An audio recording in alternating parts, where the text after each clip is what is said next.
ไปโรงเรียนแม่เป็นไข่อีหลาเฮ็ดหยังให้แม่กินแต่ละมื้อนี่บอกป้าลุงรู้ป้าลุงเบิ่งอยู่นี่ฮะบ่ลูกขั่วไข่ขั่วไข่กับหยังอีกแกงเอาไว้แกงหน่อไม้เป็นบ่เฮ็ดนะแม่จอยเป็นอยู่แบบเขาปรุงเขายังหายเลยให้เพิ่นบ่มีแล้วเนาะแม่ก็บ่ได้มาหาเลยนั่นบ่บ่เออมิดซอยม้อยเนาะพี่น้องเนาะอยู่บ่ได้ไกลดอกพี่น้องเอ้ยนครหลวงเวียงจันทน์บ่โดยอืมเดือนเสาร์เข้าซื้อเนาะไปเฮ็ดเวียกกะแม่ให้เดือนเท่าไหร่ล่ะไม่ได้ให้บ่ได้ให้เออต้มมันไหลลงมาตักอยู่นั่นนี่แล้ววะแม่นี่อืมมีแต่แหน่มีแต่เท่าเนาะตักเอาอยู่นี่บ่ไปใส่ฮะแม่เอาอยู่นี่แล้วไปใส่มามื้อนี้มีข่าวดีมาให้แม่จอยเอ้ยมีทางแม่ตู้บุญทวีเพิ่นอยู่ทางออสเตรเลียเนาะ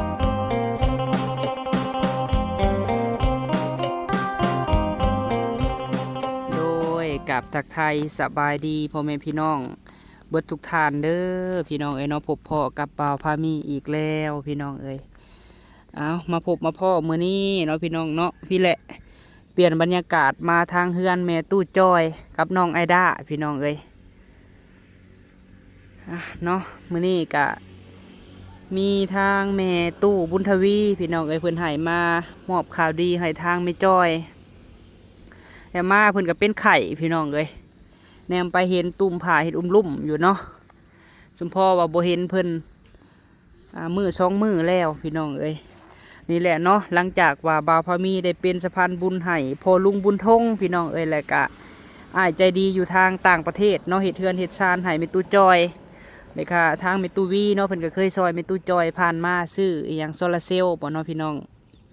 โดยถ้าจำบ่ผิดเนาะนี่แหละมาอัปเดตเบิ่งพิธีชีวิตของแม่จอยพี่น้องเอ้ยปกติหันมีแนวอยู่แนวกินแบบพักหญ้าคาคิงเพิ่นเรือแต่เพิ่นไปขายเพิ่นก็ไปแบ่งให้บ่าวพามีพี่น้องเอ้ยมาอัปเดตเบิ่งก่อนเนาะหลังจากว่าเฮาสดซอยเพิ่นแล้วพี่น้องเอ้ยเพิ่นก็หากินของเพิ่นแต่ก็สุดแปลกเนาะพี่น้องเนาะตั้งแต่ซอยมานี่ลูกเต้าบ่เคยเข้ามาพี่น้องเอ้ยบ่เคยใกล้มาคอยเลยตั้งแต่ซอยเรียบร้อยไปเดี๋ยวสิเข้าไปหาเพิ่นก่อนพี่น้องเอ้ย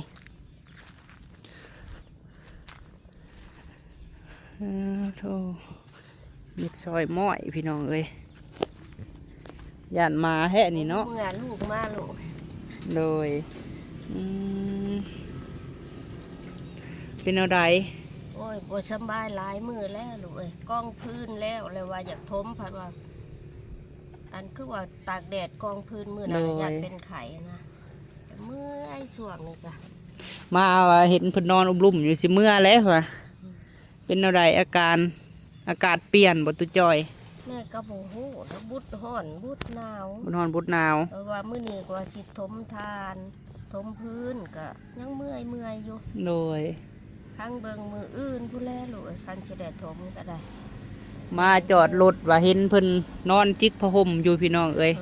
คือสิเป็นไข่แท้ยายนี่วะว่าสิได้เมื่อแล้วใช้ใส่อีหลาไอ้ด้าไปใช้ซะแม่ไอ้ด้าไปเก็บผักบุ้งได้ลูกว่าสิเอาไปส่งเขาพอได้เงินซื้อยานี่โดยกินแล้วบ่หืดยานะแม่กินยา2 เม็ดแล้วยา2 เม็ด2 เม็ดโตสุดท้ายนั่นแหละลูกเอ้ยว่าสิไปซื้ออีกให้หลานไปเก็บผักบุ้งโดย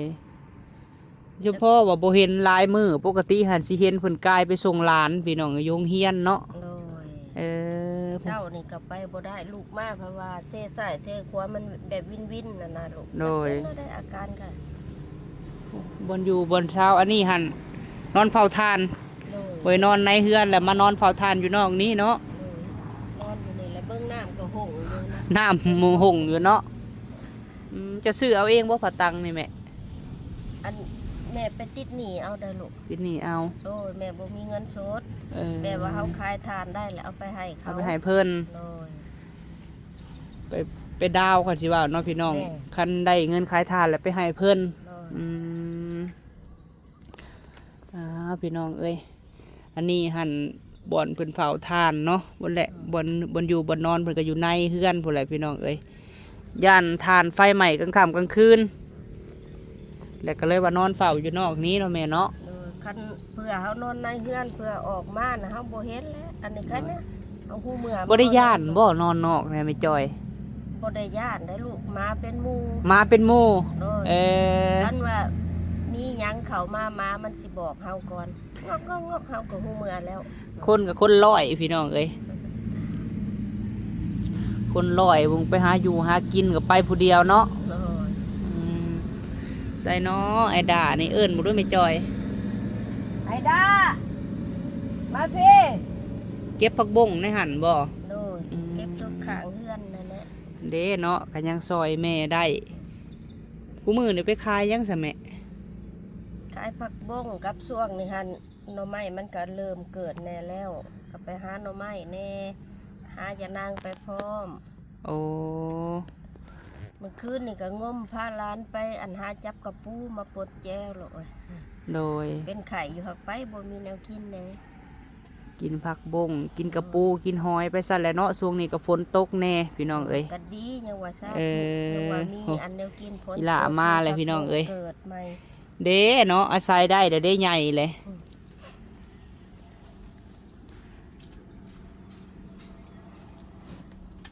เมื่อยกับพักพรไม่จอยเอ้ย ได้บ่พักนะ ได้บ่อีหล่ะใหญ่แล้วเด้เนาะเป็นผู้สาวฮุบไม่ได้ลูกเด้ออันส่งเจ้านะฮุบในเด้อขามันบานกระดอปลาโถบไดไปโรงเรียน แม่เป็นไข่อีหล่าเฮ็ดหยังให้แม่กินแต่ละมื้อนี่บอกป้าลุงรู้ป้าลุงเบิ่งอยู่นี่ค่ะบ่ลูก ขั่วไข่ ขั่วไข่กับหยังอีก แกงเอาไว้ แกงหน่อไม้เป็นบ่เฮ็ดนะแม่จอย เป็นอยู่แบบเฮาปรุงเฮายังให้แล้วให้เพิ่นชิมเพิ่นยัง ให้เพิ่นซิมให้เพิ่นข้างหม้อเฮียนเฮ็ดแล้วเนาะบ่มีไผเบิ่งแม่เจ้าได้ด่าเอ้ยนอกจากเจ้าได้บัดนี้บ่มีแล้วเนาะแม่ก็บ่ได้มาหาเลยนั่นบ่ บ่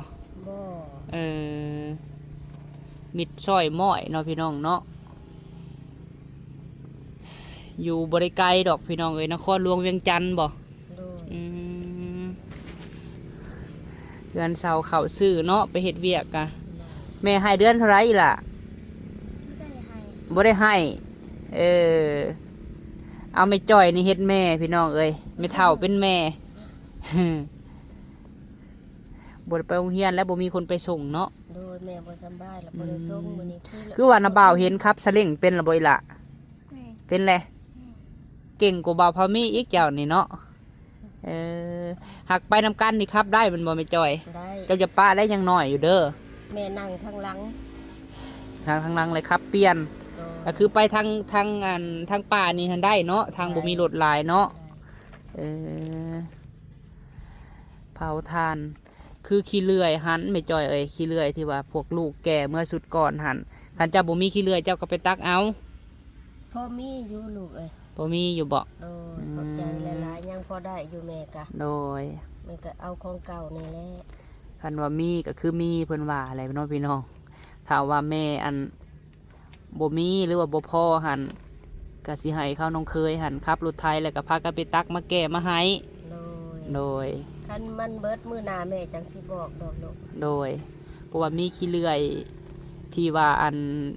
ตักมาให้เอื้อน้อยหันไม่จอยเอ้ย โดย แต่ว่าเอื้อน้อยหันเพิ่นเมื่อเลยได้ เอาเมื่อแหละ โดย บ่ เมื่อ บ่เนาะ เมื่อแต่หึงแล้วบ่ได้มาเลย อ๋อ และเพราะว่าขี้เลื่อยที่ว่าพวกลูกอันเอาให้เพิ่นหันเนาะ โดย ถ้าว่าคือไม่จอยบ่มีขี้เลื่อยเฮาก็อยากทำบุญต่อไม่จอยเอ้ย โดย และผู้เพิ่นซอยคือแม่ตู้วีเพิ่นก็สิได้บุญ โดย ได้ซอยเรือคนต่อหั่นนะ โดย เพราะว่าผู้นั่นเพิ่นบ่อยู่แล้วเมื่อเฮ็ดนาแต่ว่าเพิ่นสิกลับมาก็ยังว่าใครอันนี้เพิ่นเมื่อเลยหั่นนะ เมื่อเลยบ่ โดย มาอีก แล้วก็เลยว่าไม่ตู้ว่ามาบอกไม่จอยในเด้อว่าลูกเอ้ยว่า อ๋อบ างทีเพิ่นบ่มีขี้เลื่อยเลยพากันตักไปให้เรา โดย โดย ยังพอได้อยู่ลูกเอ้ย เฮ็ดจำเหือจำแห้งเนาะแม่เนาะ ก็เฮ็ดบ่ได้ใหญ่เฮ็ดประมาณอันเตาหนึ่งได้อัน10เป้าบ่11เป้าแบบนี้ลู โด ก ย ตามแห้งแล้วดัดพื้นใส่ล้ออันนี้ บ่ ใส่ ได้ รอซาเล้ง แม่น อื แกมา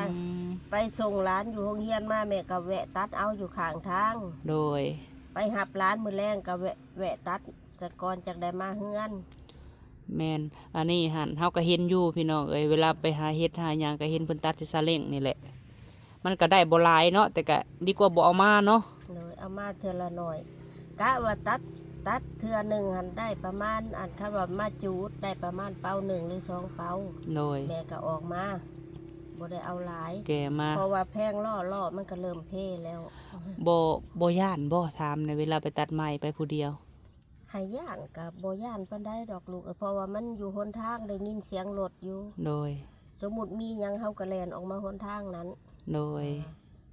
มันก็บ่ได้ไกลจากทางปานใด สู่ไปเนาะอีหล่าเนาะ2คนพี่น้องเอ้ย สองคนตาเปียก 2คนตาเปียกเบิ่งกันยามหลานเป็นไข่ไม่เฒ่าเบิ่งปัญญาไม่เฒ่าเป็นไข่และหลานเบิ่ง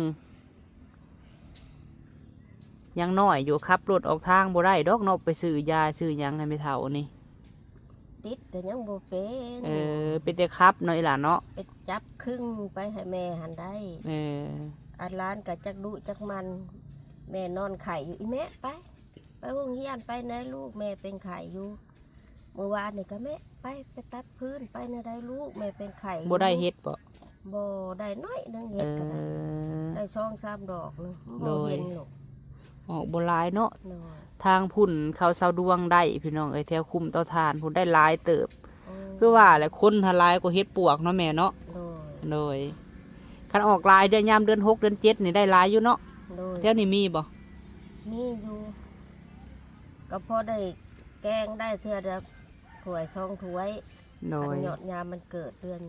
9เดือน10บ่ นี่แหละเนาะพิธีชีวิตของแม่จ้อยพี่น้องเอ้ยหลังจากว่าลูกได้เฮ็ดเฮือนเฮ็ดซานให้ก็ดำรงชีวิตกับหลาน อยู่ไปเนาะอีหลานเนาะ ข้าวน้ำซ้ำปลาในสามแม่เป็นแนวใดข้าวแนวอยู่แนวกินข้าวน้ อันข้าวลูกเอาให้มื้อนั้นหันย่างอยู่ประมาณ2โล ำยังประมาณ2 โล มามื้อแรกนี่ก็กลับมามื้ออื่นก็เบิด โดยเจ้าเลี้ยงมานำบ่แม่จ้อย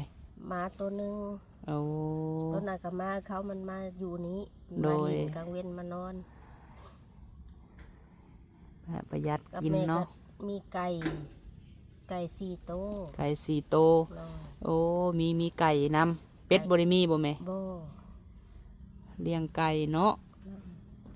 เจ้าน่ะมักอยู่บ่เลี้ยงไก่แม่จ้อย มากเด้ออยากเลี้ยงไก่อยากเลี้ยงเป็ดน่ะบ่มีเงินซื้อแล้วเป็ดก็ได้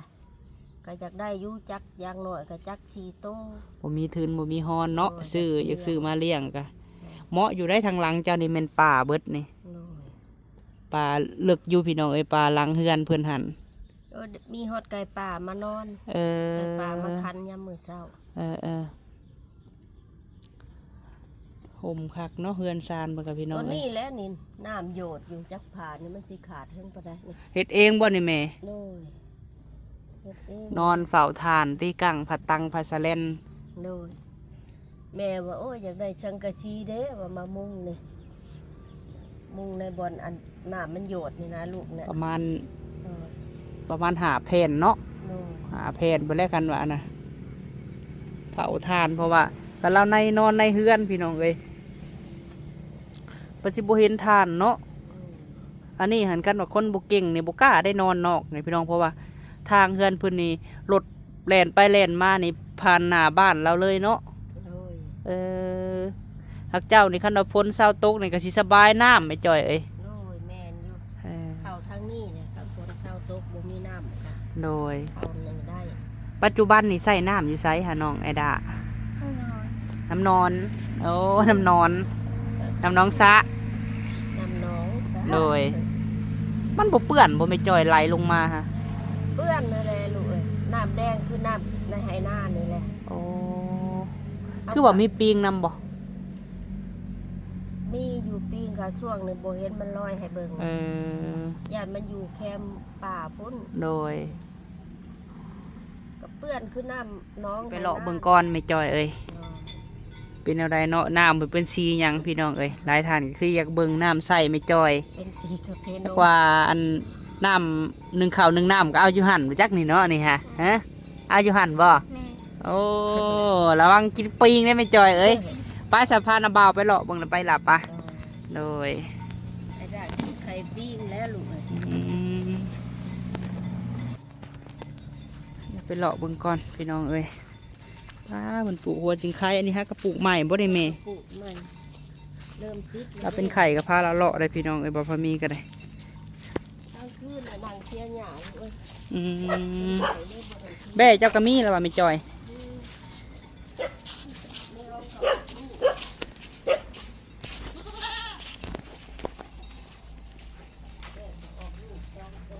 อืมลมลื่นคักเนาะเฮือนเพิ่นนี่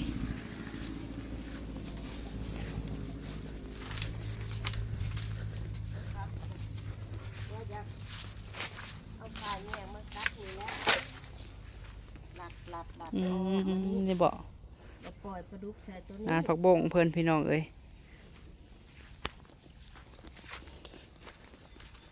คันว่าขอบไก่ในเบื้องนี้ได้ขอบไก่ เออ เห็ดขอบไก่ในเบื้องนี้ได้เยอะ โดย ข้างนอกครับ โอ้ยสะออนเลยเนาะไม่จอย อืม เบิ่งในพี่น้องพักนอกค่ะงามบิลีโล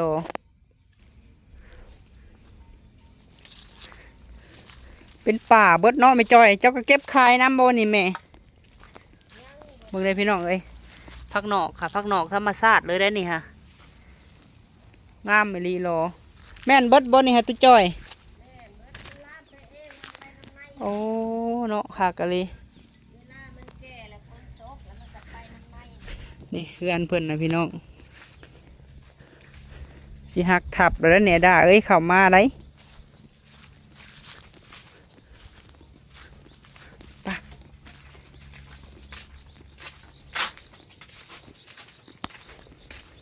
เพิ่นปลูกบวบใส่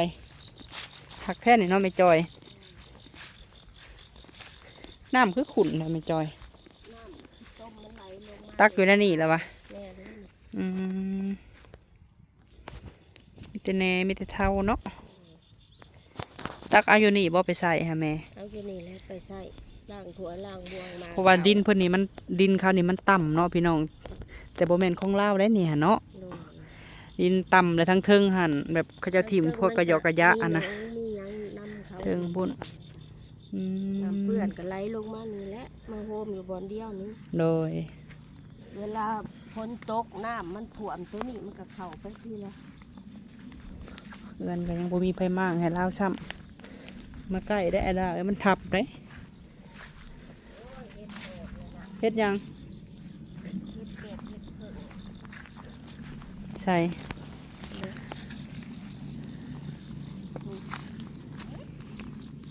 เลยเฮ็ดอันนี้ บ่เคยกินไม่จ่อย แซ่บได้ มันบ่ เออ ป้ายด้าเขามาห่มไปละมันแดด ถ้ามีจอยมาตากแดดแล้วบาดนี่อืม ดอกมากหูเหือนตัวนี้ก็ย่านมันหักทุบลงเลยจัก เออ เฮ็ดได้ เดี๋ยวจะนอนอันนี้แล้วเนาะแต่ก่อนเนาะ โน่น เออจนมันลงพอแล้วไม่จอยเอ้ย ให้มันลงเองแล้วเนาะ หานี่บ่นี่พันได้เงินนี่จ้างคนมั่งเอาสังกะสีมันนี่เนาะมันยังดีอยู่ได้ไม่จอยเอ้ยนี่สังกะสียังดีอยู่พี่น้องเอ้ย ต้นข้าวเมียงแล้ว เออ สามแผ่นแล้ว โดย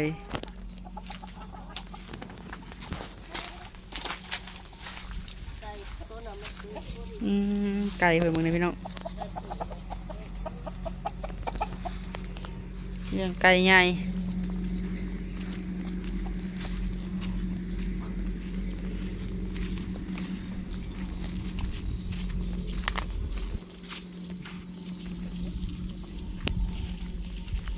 นี่ก็คุ้นนี่ ใช่บ่ได้เลยบ่นี่ฮะ บ่ เออมันสิใส่อยู่บ่แถวๆนี้ให้ไม่จอยน้ำนะ มันก็บ่ใช้แล้วลูก บ่อันสมมุติว่าเฮาเจาะน้ำเจาะหยังมันสิใส่อยู่งามอยู่บ่ ใ คันว่าพื้นเจาะน้ำเพราะว่ามันเป็นน้ำพื้นดิน อันนี้หันบ่ได้เลิกบ่อันนี้น้ำซึมมาซื่อๆบ่ อันนี้เม็ดปลาย โอ้เจะให้ไผเจาะขุดให้นะ คนในบ้านนี่แหละ พอได้ใช้ติ เลยคันฝนตกหลายมันจะใส พี่มาแข้งเพิ่นก็มีเด้พี่น้องพอได้เก็บขายเนาะแม่ต้นมะแข้งเบี้ยมันบ่นี่ไม่จอย เบี้ยมัน โอ้บ่ได้เลย เอามือปลูกนี่แหละ ค่ำๆก่อน ได้บางไ โดยเพิ่นปลูกหัวสิงไข่พี่น้องเอ้ย ใช้ย่ำมือเข้าไปส่งร้านตัดพื้นต้นแรกใช้เสื้อหนาเอาย่ำมาเลยแล้วฟังเล่นก็ได้นะ มันแดดเนาะ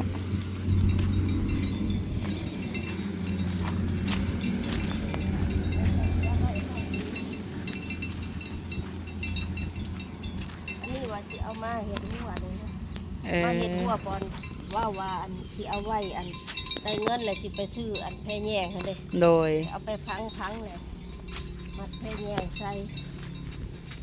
สามีเอ้ยปะไปนั่งอยังฟิกก็ได้เนาะโดยนี่แหละจังหมไหมวะพี่ล่ะปุ๊บเป็นเด้อส่งเจ้านาคาตึงกระเดาะ เนาะพิธีชีวิตของยายจ้อยพี่น้องเอ้ย